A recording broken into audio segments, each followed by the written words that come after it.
നമസ്കാരം. തെരഞ്ഞെടുപ്പ് യാത്രകളിലെ പൊല്ലാപ്പുകൾ. സ്വാഗതം വക്രദൃഷ്ടിയിലേക്ക്. ലോക്സഭാ തെരഞ്ഞെടുപ്പിന് മുമ്പ് നേതാക്കൾ നയിക്കുന്ന യാത്രകളാണെങ്കും. രാഹുൽ ഗാന്ധിയുടെ ന്യായ് യാത്ര യു.പിയിൽ നിന്ന് മുംബൈ ലക്ഷ്യമാക്കി നീങ്ങുന്നു. കേരളത്തിൽ KPCC പ്രസിഡന്റും പ്രതിപക്ഷ നേതാവും കൂടി ചേർന്നുള്ള സമരാഗ്നിയുടെ ചൂട് കേരളത്തെ പൊള്ളിക്കുകയാണ്. വിവാദങ്ങളുടെ ഘോഷയാത്രയോടെ BJP സംസ്ഥാന പ്രസിഡന്റിൻ്റെ കേരള പദയാത്ര തിരുവനന്തപുരത്ത് എത്താറായി. പ്രതിപക്ഷ നേതാവും KPCC പ്രസിഡന്റും സംയുക്തമായി നയിക്കുന്ന സമരാഗ്നി ആലപ്പുഴയിൽ എത്തിയപ്പോൾ വീണ്ടും ചാനൽ മൈക്കുകൾ പ്രസിഡന്റിനെ ചതിച്ചു. വാർത്താ സമ്മേളനത്തിൽ പ്രതിപക്ഷ നേതാവിനെ കാത്തിരുന്ന് ക്ഷമ നശിച്ച KPCC പ്രസിഡന്റ് പറഞ്ഞുപോയ വാക്ക് ബീപ്പ് സൗണ്ടിട്ടേ കേൾപ്പിക്കാനാവൂ. ഒപ്പമിരുന്ന വനിതാ നേതാവും മുൻ DCC പ്രസിഡന്റും കൂടി മൈക്ക് എന്ന് ഓർമ്മിപ്പിക്കേണ്ടി വന്നു. എങ്കിൽ ചർച്ച ആരംഭിക്കാം. പ്രഭാകര പ്രഭു കൂടി എത്തിക്കോട്ടെ.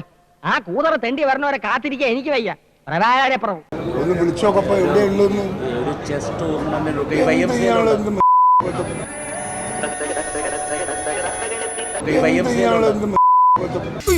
ഇങ്ങനെ തെറി വിളിക്കല്ലേ, ഒരു മനസ്സിനാണ് ഞാൻ. പത്രക്കാരോട് പറഞ്ഞിട്ട് എന്തൊരു മോശമാണ്.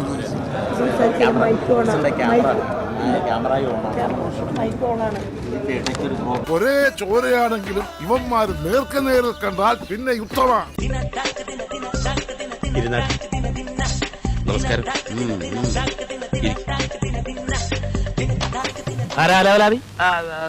നീ മാത്രമേ ഉള്ളൂ അലവലാതി? ഓ ഞാനാണോ? ഇവിടെ വേറെ ആരുമില്ലേ? എന്താ മിസ്റ്റർ കുബേര ഇത്ര ലേറ്റ് ആയത്? സ്വപ്പം താമസിച്ചു, അതുകൊണ്ടാണ് ലേറ്റ് ആയത്. മന്ത്രി വരെ കാത്തിരിക്കുക. മന്ത്രിയല്ലേ പറഞ്ഞ നേരവും കാലമൊക്കെ പാലിക്കുന്നു നമ്മൾ അറിഞ്ഞ്. എന്തിനു പറ്റി? കറക്റ്റ് സമയത്തിന് എനിക്ക് വന്നിട്ടല്ലേ. പഴവങ്ങാടി ഗണപതിക്കൊരു തേങ്ങ അടിച്ചേക്കാൻ. ഇതിൻ്റെ മറ്റൊരു രൂപമാണ് കോട്ടയത്ത് പുതുപ്പള്ളിയിൽ കണ്ടത്.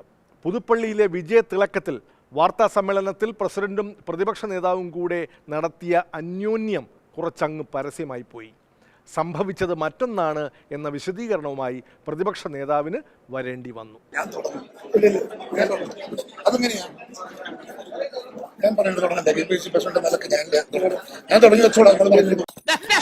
ഇങ്ങനെയാണെങ്കിൽ ഞാൻ കളിക്കല്ല, ഞാൻ നേരെ ചിറാപുഞ്ചിയിൽ പോയി മണം കിട്ടാൻ പോകും.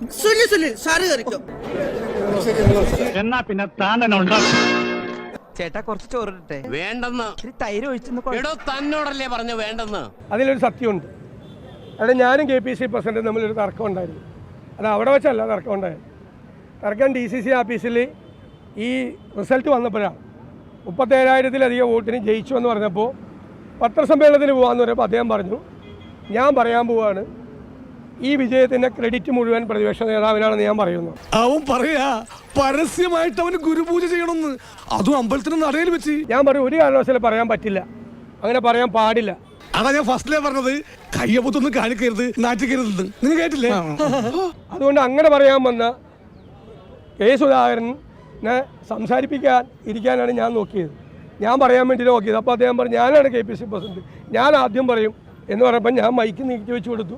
അദ്ദേഹം പറഞ്ഞു, എടാ മോനെ, ഈ കഥകളൊക്കെ പുറത്ത് കേൾക്കുന്നില്ലേ കുറെ മെക്കാനിക്ക് വിട്ടുകൾ, അവന്മാരോട് പറ, എന്റെ അടുത്ത് വേണ്ട. എല്ലേ ഇതാണ് സത്യം. സത്യം സത്യമായി പറയുന്നവനായി ഈ രാജാക്കന്ന്. BJP സംസ്ഥാന പ്രസിഡന്റ് നയിക്കുന്ന കേരള പദയാത്ര വിവാദങ്ങൾ കൊണ്ടാണ് ശ്രദ്ധേയമാകുന്നത്. പ്രസിഡന്റ് ഒരു ദിവസം SC/ST സംഘടനാ നേതാക്കളോടൊപ്പം ഉച്ചഭക്ഷണം കഴിക്കും എന്ന് നോട്ടീസിൽ ചേർത്തത് പന്തി ഭോജനമാണ് എന്നാണ് വിമർശകരുടെ വാദം. എനിക്കങ്ങനെ വലിപ്പച്ചെറുപ്പൊന്നുമില്ല. ഉണ്ടായിരുന്നെങ്കിൽ ഒരു SA ആയ ഞാൻ വെറും ഓട്ടോക്കാരായ നിങ്ങളുടെ ഒപ്പം ഇരുന്ന് ഇങ്ങനെ മദ്യപിക്കുവേ. 13 പട്ടികജാതി പട്ടികവർഗ സംഘടനകളാണ് ഇന്നലെ കോഴിക്കോട്ട് ഞങ്ങളുടെ പരിപാടിയിൽ വന്നത്. അവരൊന്നും BJPക്കാരല്ല. ആ പട്ടികജാതി പട്ടികവർഗ സംഘടനാ നേതാക്കളോടൊപ്പമാണ് ഞാൻ ഉച്ചഭക്ഷണം കഴിച്ചത്. ഞങ്ങൾ അതുപോലെ തന്നെ, ഞങ്ങൾക്ക് വലിപ്പച്ചെറുപ്പൊന്നുമില്ല. ഇപ്പൊ IG അദ്ദേഹം വിളിച്ചാൽ ഞങ്ങൾ ഒപ്പം പോയിരുന്ന് മദ്യപിക്കും. അല്ല, നമ്മൾ ഓട്ടോക്കാരാണ്, IG അദ്ദേഹമാണ്, ഞങ്ങളൊപ്പം പോയിരുന്ന് മദ്യപിക്കും. അതിലെന്താണ്? ഞാൻ വലിയ ബ്രാഹ്മണനൊന്നും അല്ലല്ലോ. ബ്രാഹ്മണനായതുകൊണ്ട് ഞാൻ പട്ടികജാതിക്കാരെ ആക്ഷേപിച്ചു എന്ന് നിങ്ങൾ പറയും. ഞാനൊരു പിന്നോക്കക്കാരനാണ്. ഈ സമൂഹത്തിലെ ഏറ്റവും പിന്നോക്കം നിൽക്കുന്ന ഒരു സമുദായത്തിൽ നിന്ന് ജനിച്ചവനാണ് ഞാൻ. അപ്പോൾ എനിക്ക് പട്ടികജാതിക്കാരോടൊപ്പം ഭക്ഷണം കഴിക്കാൻ പറ്റില്ല എന്ന് പറഞ്ഞാൽ എന്താണ്? അല്ല, അസലും മീൻകറി വായിന്ന് വെള്ളം വരുന്നു. ഞങ്ങള് തന്നാ അവിടുന്ന് കഴിക്കോ? അവന്റെ ചോദ്യം എടുത്തി നമ്മൾ തമ്മിൽ എന്നാ വ്യത്യാസം? ആരുമായിട്ടും കാണാൻ, സംസാരിക്കാം, ഭക്ഷണം കഴിക്കാം, ഇതൊന്നും തെറ്റില്ല. പക്ഷേ SC/ST എന്നൊക്കെ പ്രത്യേകിച്ച് പറഞ്ഞ് അത് ചെയ്യുന്നത് നേരെ മറിച്ച് അവരുടെ പരാതികൾ സ്വീകരിക്കുന്നതിൽ കുഴപ്പമില്ല. പക്ഷേ ഇന്ന് ആളുകളോടൊപ്പം ഞങ്ങൾ ഭക്ഷണം കഴിക്കുന്നു എന്നൊക്കെ നോട്ടീസിൽ എഴുതുന്നത് ഒരു വളരെ മോശപ്പെട്ട ഏർപ്പാടാണ്. അതുകൊണ്ട് ഞാൻ SC/ST നേതാക്കളോടൊപ്പം നാളെയും കഴിക്കും.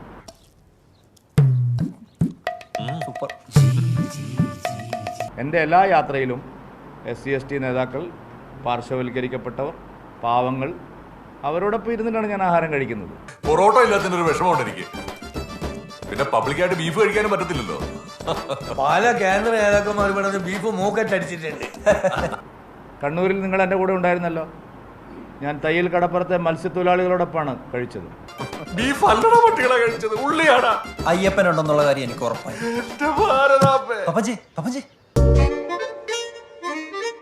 ഉച്ചഭക്ഷണ വിവാദം ഒന്നടങ്ങിയപ്പോഴാണ് ഇതാ വരുന്നു പാട്ട് വിവാദം. പൊന്നാനിയിൽ പ്ലേ ചെയ്ത പാട്ട് മാറിപ്പോയി. 2013 കേരള യാത്രയിൽ UPA സർക്കാരിനെതിരായ പാട്ട് തേടിപ്പിടിച്ച് ഇപ്പോൾ കേൾപ്പിക്കുകയായിരുന്നു. അഴിമതി ഭരണം തച്ചുടയ്ക്കണമെന്നൊക്കെ പറഞ്ഞത് അബദ്ധം പിണഞ്ഞതാണെങ്കിലും സത്യമാണ് പറഞ്ഞത് എന്ന് കോൺഗ്രസ്സുകാർ. ഈ വീട്ടിൽ എന്താ നടക്കുന്നത് നിങ്ങൾ അറിയുന്നില്ല, അത് അറിയിക്കാനാണ് ഞങ്ങൾ ഓടി വന്നത്. ഓൺ ചേടാ, ഈ വീട്ടിലെ അവസ്ഥ എന്താന്ന് കേട്ടോളൂ. കേൾപ്പിച്ചു കൊറടാ.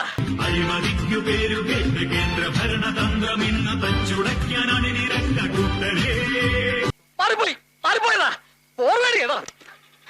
ഇതൊന്ന് ക്ഷമയോടെ കേൾക്കണം, എന്നിട്ട് തീരുമാനിക്കുക അടിക്കണോ വേണ്ടതെന്ന്.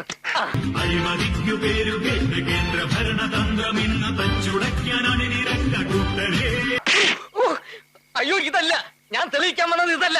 എടാ ഒന്ന് ശരിയാക്കണ. ഇത് കേട്ട് നോക്കണം. നിങ്ങൾ അനിയനെയും ചേട്ടനെയും പറ്റി ഞാൻ നേരിട്ട് അറിയിക്കാവുന്ന കാര്യങ്ങളാ.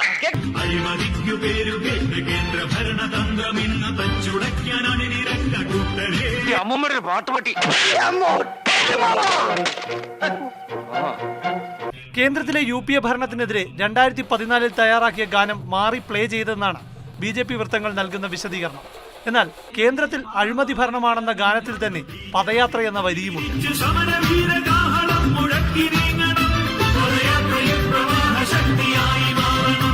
എവിടെന്ന് കിട്ടിയതാ പുല്ലേ ഈ പണ്ടാരം? മുതലാളി റിപ്പയർ ചെയ്യാൻ തന്നതാ. ഓഹോ, എന്തായിരുന്നു കംപ്ലൈന്റ്? റെക്കോർഡിംഗ് വർക്ക് ചെയ്യുന്നില്ല എന്നായിരുന്നു കംപ്ലൈന്റ്. അടുത്ത കാലത്ത് രാഷ്ട്രീയ ഗാനങ്ങൾ വിവാദവും പൊല്ലാപ്പുമായി മാറി തലവേദന സൃഷ്ടിച്ചത് BJPക്ക് മാത്രമല്ല. മുഖ്യമന്ത്രി പിണറായി വിജയനെ പുകഴ്ത്തി അടുത്തിടെ ഒരു ആരാധകൻ ഇറക്കിയ പാട്ടിൽ മുഖ്യമന്ത്രി കുതിരയും കഴുകനും സൂര്യനുമൊക്കെ ആയപ്പോൾ ട്രോളോട് ട്രോളായിരുന്നു സമൂഹ മാധ്യമ പേജുകളിൽ. പിണറായി വിജയൻ നാടിന്റെ അജയൻ, നാട്ടാരക്കെല്ലാം സുപരിചിതൻ. ദൈവം കേരളത്തിന് നൽകിയ വരദാനമാണ് ഈ പിണറായി വിജയൻ എന്നാണ് സൂചിപ്പിച്ചത്. പിണറായി വിജയൻ നാടിന്റെ അജയൻ, നാട്ടാരക്കെല്ലാം സുപരിചിതൻ.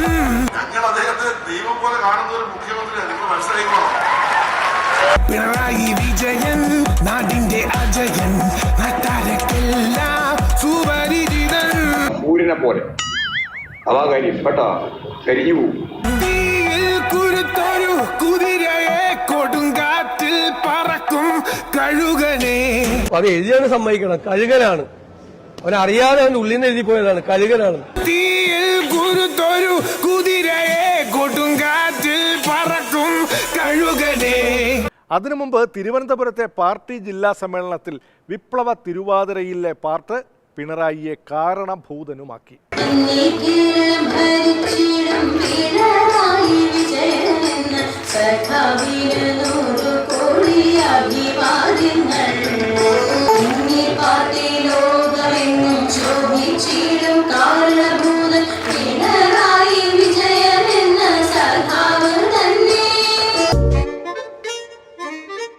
വട്ടിയൂർക്കാവ് MLA ആയിരിക്കുമ്പോൾ വടകര പിടിക്കാനാണ് K മുരളീധരനെ വടക്കോട്ട് അങ്ങനെ ഇരിക്കെ നേമത്ത് കരുത്തരോട് ഏറ്റുമുട്ടാൻ തെക്കോട്ട് അയച്ചുവെങ്കിലും തോറ്റു.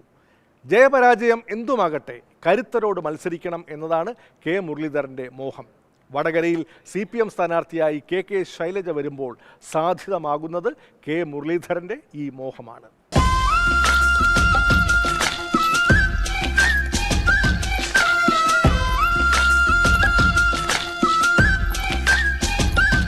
എനിക്കെപ്പോഴും നല്ല കരുത്തരോട് നേരിടാനാണ് ഇഷ്ടം. ഇപ്പോൾ ടീച്ചറാണ് വരുന്നതെങ്കിൽ നല്ല കരുത്തുള്ള സ്ഥാനാർത്ഥി തന്നെയാണ്. ഈ നിമിഷം വരെ ഇലക്ഷന് നിൽക്കുന്നതിനെ പറ്റി ഞാൻ ചിന്തിച്ചിട്ടേ ഇല്ല. പക്ഷെ താൻ ഇപ്പൊ കാണിച്ച ഈ ഷോ ഉണ്ടല്ലോ, ആ ഒരു ഒറ്റ കാരണം കൊണ്ട് തനിക്കെതിരെ ഇലക്ഷന് നിൽക്കാൻ ഞാൻ തീരുമാനിച്ചു. അവർ മത്സരിപ്പിക്കട്ടെ, അവരുടെ സ്ഥാനാർത്ഥിയെ തീരുമാനിക്കാനുള്ള പൂർണ്ണമായ അവകാശം അവർക്കാണ്. ഞങ്ങൾ ഇടപെടാൻ പാടില്ല. പാപ്പിച്ചായനെതിരെ പഞ്ചായത്ത് ഇലക്ഷൻ നിൽക്കാൻ പോകുന്നു സ്കൂളിലൊരു ജനസംസാരം കേട്ടു. വേണ്ട മോളെ വേണ്ട, പാപ്പിച്ചായനോട് എതിരിടാൻ നീ വളർന്നിട്ടില്ല. അവരാരെ മത്സരിപ്പിച്ചാലും രാഷ്ട്രീയ മത്സരമാണ്.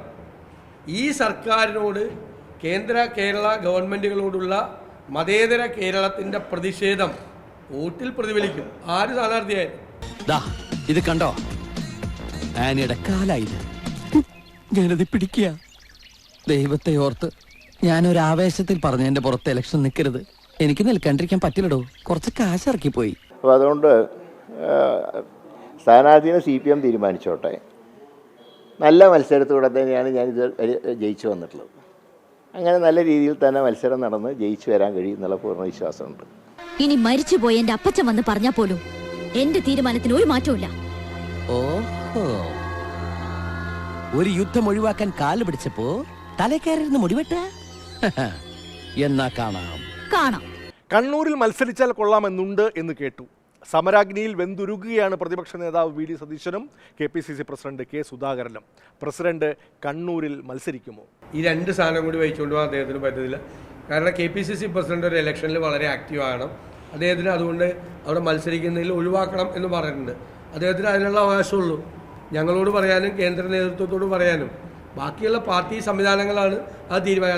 അദ്ദേഹത്തിന്റെ അഭിപ്രായം കൃത്യമായി അറിയിച്ചിട്ടുണ്ട്. പാർട്ടി ആലോചിച്ച് എന്റെ കാര്യത്തിൽ നീ പേടിക്കണ്ട, പാർട്ടി ലീഡർഷിപ്പാണ് സേഫ്.